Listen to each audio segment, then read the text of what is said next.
आज इमरान प्रतापगढ़ी ने असदुद्दीन ओवैसी और उनकी टीम को बरसाती परिंदे बताया। लेकिन सवाल तो ये भी बनता है सर कि इनसे पूछिए कोई ये कहाँ के रहने वाले हैं? क्या किशनगंज के रहने वाले हैं? क्या अमूर के रहने वाले हैं? या कोचा दमन के रहने वाले हैं? क्या पटना के रहने वाले हैं या बिहार के रहने वाले हैं? भाई आप तो खुद दूसरे प्रदेश से चलकर आए हो और दूसरे को बरसाती परिंदे कहते हुए शर्म नहीं आती है क्या? इन्होंने यानी इमरान प्रतापगढ़ी ने ये भी कहा कि आज एमआईएम पार्टी की वजह से सीमांचल के अंदर एक मुसलमान दूसरे मुसलमान से लड़ रहे हैं। एक मुस्लिम भाई दूसरे मुस्लिम भाई को गाली-गलौज दे रहे हैं, गालियाँ दे रहे हैं। लेकिन सवाल बनता है ना सर कि ये नौबत ही क्यों आई? मान कर चलते हैं कि गाली-गलौज कर रहे हैं आपस में, लेकिन ये नौबत ही क्यों आई सीमांचल के अंदर? क्यों नौबत ये आई? कभी सवाल जो है करने की कोशिश की आप लोगों ने? ये तो गए थे ना आपके पास 6 सीटें लेकर।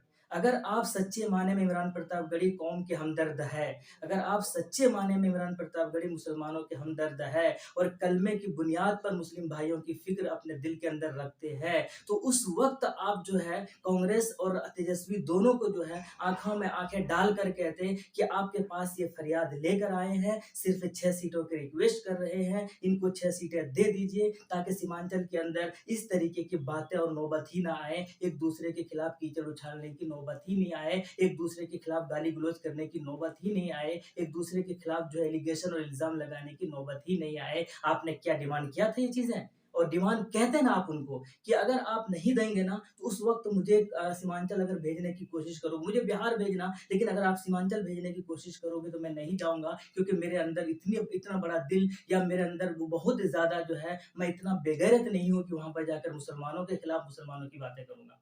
कहते हैं ना आप यार, लेकिन नहीं कहा आपने क्यों आपको घंटा फ़र्क नहीं पड़ता है। भले ही आप जज़्बात होकर गरीब मुसलमानों और वहाँ पे के अवाम के सामने जो भी जज़्बाती भाषण दे दो, लेकिन हकीकत यही कि आपको कोई फ़र्क नहीं पड़ता। आप एक रोबोट हो, आपके आला कमान ये कह देते हैं कि जाइए सीमांचल, जाइए वहाँ पर ओवैसी के खिलाफ बोलिए, जाइए वहाँ पर एमआईएम के जो वोटर सपोर्टर्स हैं उनको अलग कीजिए और कांग्रेस और महागठबंधन के अंदर लाने की कोशिश कीजिए। लेकिन सवाल ये भी बनता है कि इतना ज़्यादा इनको तकलीफ़ क्यों हो रही है? 2015 में भी एमआईएम थी मैदान के अंदर, उनको तकलीफ नहीं हुआ था, 2020 में भी थी, उनको तकलीफ नहीं हुआ था, लेकिन इस बार इतना ज़्यादा तकलीफ क्यों है पता है आपको? मैं बताता हूँ आपको। 2020 के अंदर जब रिज़ल्ट और परिणाम आए ना, तो एनडीए ने सरकार बना लिया। तो महागठबंधन को सरकार बनाने के लिए, तेजस्वी यादव को सरकार बनाने के लिए 12 सीटें चाहिए थी। एमआईएम के पास कितनी सीटें थी? 5 सीटें। सपोज़ करो कि अगर उस वक़्त एमआईएम के पास 15 सीटें होती, तो सरकार बनाने में कौन अहम रोल अदा करता? एमआईएम पार्टी अहम रोल अदा करता। तेजस्वी को किनके आगे झुकना पड़ता? ओवैसी के आगे झुकना पड़ता। आगे के लिए किनका रास्ता साफ होता? इनका एमआईएम का रास्ता जो है साफ होता। वोटर्स किनके बढ़ते? एमआईएम के बढ़ते। तो यार ये नौबत ही नहीं आए इसीलिए जो है सीमांचल के अंदर मुसलमानों के खिलाफ, ओवैसी के खिलाफ, एमआईएम के खिलाफ जो है अपनी टीम को जो है ये लोग फैला के रखे हुए हैं। एक और इंटरेस्टिंग बात बताऊँ मैं आपको कि 37 सपा के एमपी है, 37 और उन 37 में से कितने मेरी जानकारी के हिसाब से सिर्फ़ एक ही एमपी जो इकरा हसन है उनको भेजा है सीमांचल के अंदर। बाकी 36 के 36 एमपी कहाँ पर है? मेरी जानकारी के हिसाब से सिर्फ़ एक ही एमपी को सपा ने, जबकि सपा मैदान में भी नहीं है। और इकरा हसन ने ये कहा कि हम सब गठबंधन के अंदर हैं मजबूरन क्योंकि हम एनडीए को हराना चाहते हैं बिहार से। सभी हराना चाहते हैं बहन, कहाँ हो आप? मैडम आप हम सब हराना चाहते हैं उसको, लेकिन ऐसे नहीं जैसे आप कर रहे हो। अच्छा एक और मज़े की बात बताता हूँ मैं आपको कि ये जितने भी ये लोग हैं महागठबंधन के चाहने वाले हैं, ये सब पता है हवा में उड़ रहे हैं। इनको लग रहा है और ये कहते हुए नज़र आ रहे हैं हर सभा से, हर जगह पर कि इस बार तो हम लोग एक तरफ़ा जीत रहे हैं, एक तरफ़ा सरकार बना रहे हैं। बहुत अच्छी बात है, अब बनाइए, लेकिन फिर इतने परेशान क्यों? जब एक तरफ़ा आपकी जीत हो रही है, 200 के आस-पास आप सीट भी ला रहे हो, तो फिर चंद सीटों के लिए इतनी परेशानी क्यों हो रही है आपको? क्यों चंद सीटों के लिए ओवैसी और उनके खिलाफ जो है आप बार-बार ज़हर उगलते हुए नज़र आ रहे हो? और गाली-गलौज की क्या मतलब है? लंगड़ा घोड़ा कहा, गधा कहा, तो ये सारे अल्फ़ाज़ चलते हैं यार, लेकिन आपके जो सरबराह है, आपके जो आला कमान तेजस्वी यादव, उन्होंने क्या कहा? कभी आप जानने की कोशिश की है? उन्होंने असदुद्दीन ओवैसी को क्या कहा? उन्होंने उसको 5 बार के जीते हुए एमपी को क्या कहा? कभी आपने इस चीज़ को पकड़ने की कोशिश की है? आपको तो पता भी नहीं होगा कि आपके तेजस्वी ने क्या कहा। यार जानते ना उस चीज़ों को, उनके खिलाफ बोलते कि सर आप भी गलत कर रहे हो, आप ऐसे अल्फ़ाज़ इस्तेमाल नहीं कर सकते। तो कुल मिलाकर अच्छा एक और चीज़ है क्या इंटरेस्टिंग बात मैं बताता हूँ। इमरान प्रतापगढ़ी ने क्या कहा कि सोनिया गांधी इस कौम के लिए इतने ज़्यादा फ़िक्रमंद है कि 2 ढाई बजे रात को राज्यसभा के अंदर बीमार होते हुए, समझिए आप, वो बीमार हैं वो लेडी, और वो बीमार होते हुए राज्यसभा के अंदर वोट करने जाती है। वक़्फ़ की बात कर रहा हूँ मैं, वक़्फ़ को लेकर जो है वोट करने जा रही है।